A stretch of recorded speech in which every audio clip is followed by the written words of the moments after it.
Welcome to Bind EduTech, and this is a continued class in which we were discussing about the theme of the chapter number 2 from Hornbill.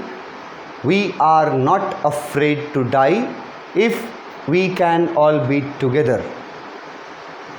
तो इस chapter का theme हम लोग पढ़ रहे थे। पहले थीम को समझा कि थीम क्या होता है, उसके बाद 3 कीवर्ड्स थीम में हम लोग पढ़ चुके थे। फर्स्ट कीवर्ड था unity among the family members, the relations. Family members भी लिख सकते हैं, यूनिटी अमंग रिलेशंस। दूसरा था कि बुरे सिचुएशन में जब अपना फैमिली हो या आप हों, जब चारों तरफ से बुरी सिचुएशन से घिर जाएं, तो उस समय कैसे रिएक्ट करें, मतलब कैसे प्रतिक्रिया अपनी दें और अपना उम्मीद, होप को नहीं लूज़ करें, नहीं खोएं, उम्मीद को बनाए रखें। तो ये 3 कीवर्ड्स, की पॉइंट्स अभी तक थीम में हम लोग पढ़े हैं। उसके आगे बढ़ते हैं। लूज होप तक पढ़ चुके थे। फिर लिखा है बीइंग ऑप्टिमिस्टिक। अब ऑप्टिमिस्टिक वर्ड का मतलब इम्पॉर्टेंट है, एक ही पॉइंट है। ऑप्टिमिस्टिक एक कैटेगरी है पर्सन्स का, मतलब जितने भी लोग हैं वर्ल्ड में ना, जितने भी ह्यूमन बीइंग्स हैं उन सब को कैटेगराइज किया जा सकता है 2 ग्रुप्स में। एक होते हैं ऑप्टिमिस्टिक और एक होते हैं पेसिमिस्टिक। ऑप्टिमिस्टिक मतलब पॉजिटिव सोच रखने वाले लोग, और पेसिमिस्टिक मतलब नेगेटिव सोच रखने वाले लोग। तो 2 तरह के ही लोग हैं इस पूरे वर्ल्ड में, सिर्फ 2 कैटेगरीज में बांटे जा सकते हैं। अभी सभी जेंडर्स में ह्यूमन बीइंग्स की बात हो रही है कि या तो आप ऑप्टिमिस्टिक रहते हैं या तो आप पेसिमिस्टिक हैं। ऑप्टिमिस्टिक वर्ड की वर्ड है positive, being positive is the key to. अब ये पॉजिटिवनेस रखने से क्या फ़ायदा है, इस ऑप्टिमिस्टिक होने का फ़ायदा क्या है कि ये ऑप्टिमिस्टिक होना ये एक चाबी है। की वर्ड तो समझता ही होगा तुम लोग, ताला, लॉक और उसका की। तो किसी भी लॉक के लिए की का कितना इम्पोर्टेंस है ये आप समझ सकते हैं। तो ये ऑप्टिमिस्टिक होना, पॉजिटिव सोच होना, इससे फ़ायदा क्या है कि ये एक की है to tackle all the hurdles and pave the way to success. मैं ब्रैकेट वाले वर्ड्स को हटा करके सेंटेंस पढ़ रहा हूँ, ये ध्यान रखना। ब्रैकेट में जो वर्ड्स हैं उनको मैं नहीं पढ़ रहा हूँ, उनको हटा के पढ़ रहा हूँ। उसके बाद फिर देखना कि किस किस वर्ड का मीनिंग तुमको जानना ज़रूरी है, जानते हो या नहीं। Being optimistic is the key to tackle all the hurdles and pave the way to success.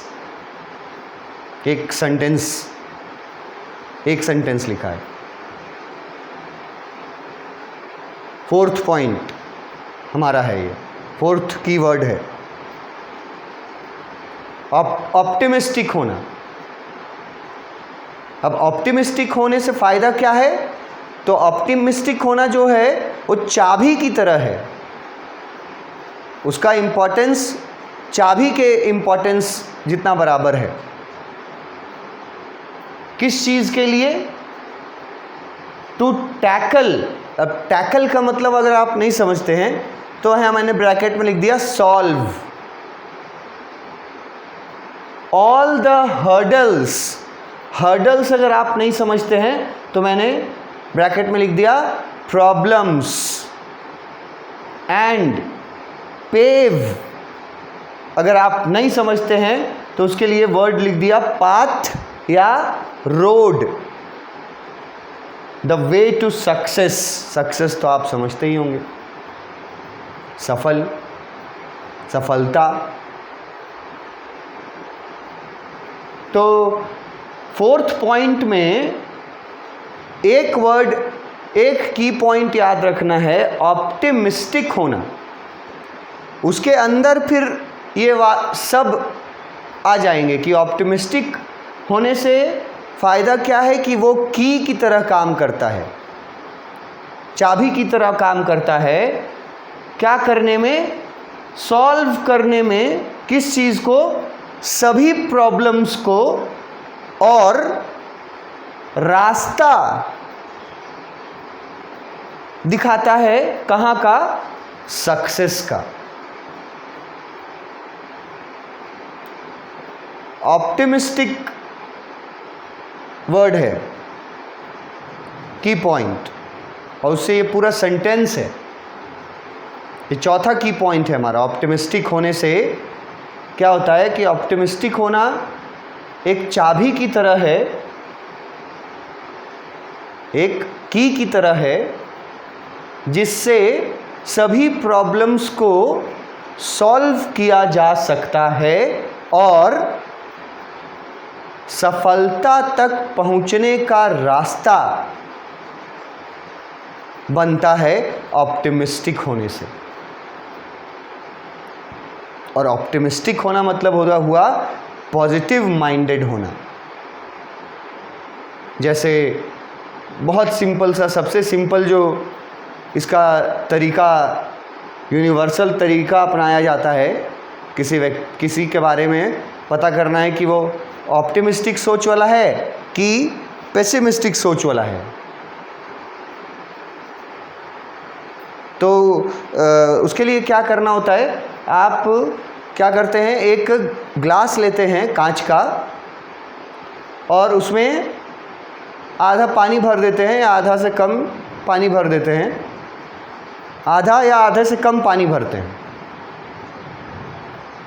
और जिस व्यक्ति के बारे में आप जानना चाहते हैं उसको वो ग्लास दिखा के पूछते हैं कि बताओ इसमें तुमको क्या दिख रहा है, इस ग्लास के बारे में बताओ, ये जो तुम्हारे सामने है। तो उसमें दिख रहा होगा कि या तो पानी आधा है या तो आधा से कम है, ये दिख रहा होगा। तो सामने वाला व्यक्ति दो जवाब दे सकता है, फ्री मतलब कॉमनली, एक्सेप्शनल केस में नहीं चले जाना, कॉमनली दो ही जवाब देगा। एक जवाब कि ग्लास आधा पानी से भरा हुआ है, और दूसरा जवाब कि ग्लास का आधा पानी खाली है। यही दो जवाब बनते हैं। और इससे क्या करते हैं, मतलब ये मैं एक सबसे लोअर लेवल का, लोएस्ट लेवल का, जो हर जगह कॉमन है, वो एग्जाम्पल दे रहा हूँ कि कोई आदमी ऑप्टिमिस्टिक है या नहीं, इसको पता करने के लिए बस यही एक तरीका सबको ही अपनाता है। मैंने भी देखा है, मुझे भी इस बारे में पता है, और मुझे लगता है कि सभी जनरेशन्स को इस बारे में जानना चाहिए। तो आप लोगों को भी पता होना चाहिए कि आधा ग्लास, कांच के ग्लास में आधा या उससे कम पानी रख करके किसी भी व्यक्ति से पूछोगे कि क्या तुमको ग्लास में दिखाई दे रहा है, तो या तो बोलेगा कि ग्लास में पानी है, इतना है, या तो बोलेगा कि ग्लास इतना खाली है। तो जिसको पानी दिख रहा है वो आदमी पॉजिटिव सोच है, जिसको खालीपन दिख रहा है वो आदमी नेगेटिव सोच का हुआ। ये मतलब मैं एकदम लोएस्ट डिग्री का एग्जाम्पल दे रहा हूँ, और भी बहुत सारे तरीके हों। तो ऑप्टिमिस्टिक होना ये इम्पॉर्टेंट है, क्योंकि ऑप्टिमिस्टिक होना चाबी है, एक ऐसा चीज़ है ऑप्टिमिस्टिक होना, वो चाबी है जिससे कि हर प्रॉब्लम का सॉल्यूशन, जिससे कि हर प्रॉब्लम को सॉल्व किया जा सकता है और सफलता के रास्ते, यही ऑप्टिमिस्टिक जो है, पॉजिटिव सोच जो है, उसी से इंसान सफलता के रास्ते पे चलते हुए सफल होता है। चौथा पॉइंट है ऑप्टिमिस्टिक होना क्यों ज़रूरी है, और वो इस चैप्टर का थीम भी है, मैसेज भी है कि ऑप्टिमिस्टिक होना एक चाबी है जिससे कि सभी मुसीबतों को आसानी से सॉल्व किया जा सकता है। और उसके लिए क्या होना चाहिए? पॉजिटिव सोच होनी चाहिए। ये थीम है, ये चैप्टर में ये बताने के लिए ये चैप्टर लिखा गया है। ये चैप्टर का एक सब्जेक्ट है, ऑप्टिमिस्टिक होना, पॉजिटिव सोच होना। उसके बाद ये फोर्थ था हमारा थीम में।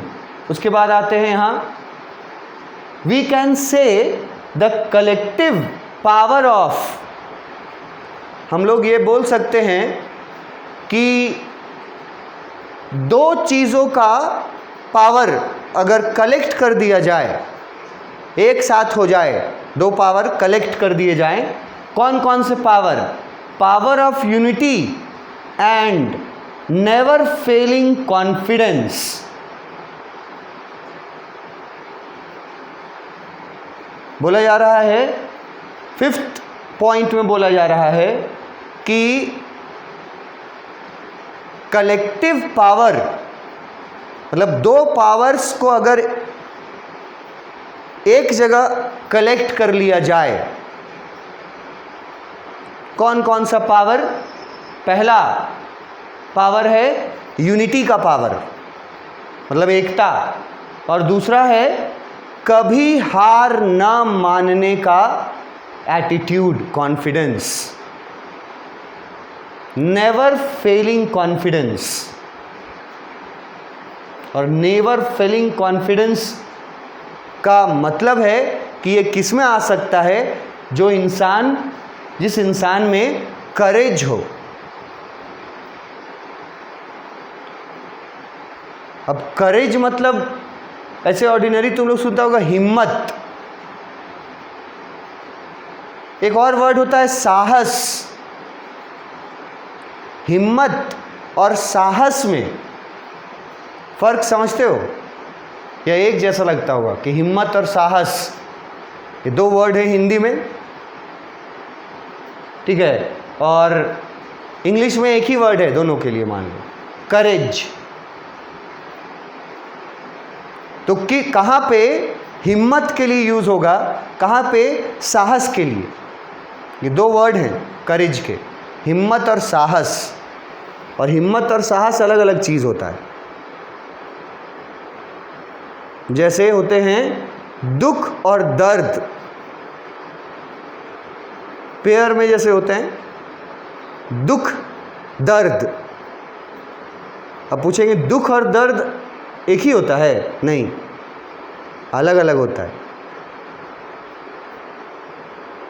दुख जो है वो इंटरनल होता है, मतलब साइकोलॉजिकली होता है दुख, और दर्द जो है वो फिजिकल होता है, शारीरिक कहीं दर्द रहता है, दर्द वो रहा, वो हुआ दर्द। शरीर में कहीं कुछ चोट पहुंचा तो हुआ दर्द, और उसके चोट पहुंचने से उसके माता पिता को क्या होगा, दुख होगा। ऐसा तो नहीं ना लिख सकते कि दर्द होगा माता पिता को और दुख होगा बेटे को। नहीं, अगर बेटा गिर के कहीं चोट लगा लिया तो दर्द होगा बेटा को और दुख होगा माता पिता को, तो दर्द और दुख अलग अलग हो गया। वैसे ही यहाँ मैं बता रहा था हिम्मत और साहस, जिसके लिए एक ही वर्ड है करेज। हिम्मत और साहस से क्या होता है, नेवर फेलिंग कॉन्फिडेंस आता है। अगर आप में करेज रहता है तो आप किसी भी परिस्थिति में हार नहीं मानते हैं, इतना साहस आप में रहता है। अब हिम्मत अलग चीज़ है, साहस अलग चीज़ है, और यहाँ साहस की बात की जा रही है, करेज। यहाँ पे साहस और हिम्मत कैसे अलग है, जैसे मैंने दुख और दर्द आपको बताया अलग अलग, तो ऐसे अगर हिम्मत और साहस की बात करें तो हिम्मत जो है वो फिजिकल पावर होता है।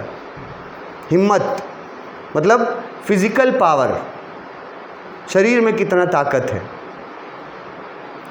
और साहस साइकोलॉजिकल पावर, शरीर से मतलब नहीं है। शरीर कैसा भी हो, अगर उसमें पावर हो, साइकोलॉजिकल पावर हो, तो वो भी सक्सेसफुल होता है। उसके लिए मैंने बताया कि हिम्मत के लिए शारीरिक ताकत होनी चाहिए, हिम्मत मतलब शारीरिक ताकत, और साहस मतलब मानसिक ताकत, शारीरिक नहीं, मानसिक ताकत। तो यहाँ साहस की बात की जा रही है, करेज होना चाहिए। मानसिक ताकत इतनी होनी चाहिए, विल पावर जिसको बोलते हैं, इच्छा शक्ति इतनी होनी चाहिए कि कभी हार न मानने वाला कॉन्फिडेंस हो। ये दो, यूनिटी और never failing confidence, never failing confidence को आप अगर न याद रख सकें तो करेज वर्ड से काम चला लीजिएगा। यूनिटी एंड करेज, ये दोनों चीज़ें जो हैं, इनका जब एक साथ इस्तेमाल किया गया, यूनिटी भी है और करेज भी है, एक साथ इस्तेमाल हुआ, तभी ये पॉसिबल हो पाया कि सेलर्स, मतलब नाव पे जो लोग मौजूद थे, सेलर्स तो चलाने वाले लोग हुए, जितने भी मेंबर्स थे वो, और भी जो नाव पे प्रेजेंट जितने भी व्यक्ति थे, made it possible for them to survive. Courage और नेवर करेज और यूनिटी का collective power, courage plus unity,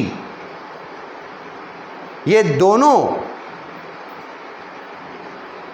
था प्रेजेंट, करेज भी था, यूनिटी भी था, और तभी इस कहानी में अंत के बारे में तो पहले ही बता दिया गया है कि हैप्पी एंडिंग है। तो करेज और यूनिटी को प्लस करके करेज प्लस यूनिटी दोनों था इनके अंदर, तभी सेलर्स, जहाज चलाने वाले जो लोग थे उस समय मौजूद, वो लोग के लिए सरवाइव करना पॉसिबल हुआ था। अब सरवाइव एक वर्ड है जो है तो आसान, लेकिन बहुत सारे हिंदी बैकग्राउंड के स्टूडेंट्स को इसके स्पेलिंग में भी दिक्कत होता है और इसको ज़्यादा समझ नहीं पाते हैं। सरवाइव, सरवाइव वर्ड दिख रहा है आपको यहाँ, स्पेलिंग है SURVIVE। सरवाइव का सबसे इजी मीनिंग वहाँ लिख दिए ब्रैकेट में, लिव, जिंदा रहना। जिंदा रहने को ही सरवाइव करना बोलते हैं। तो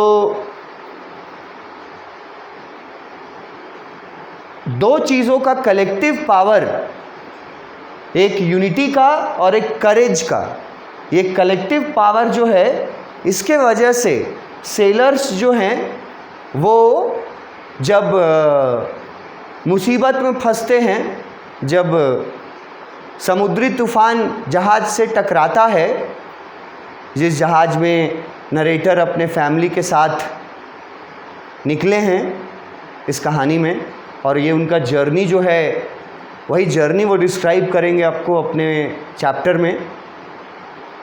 तो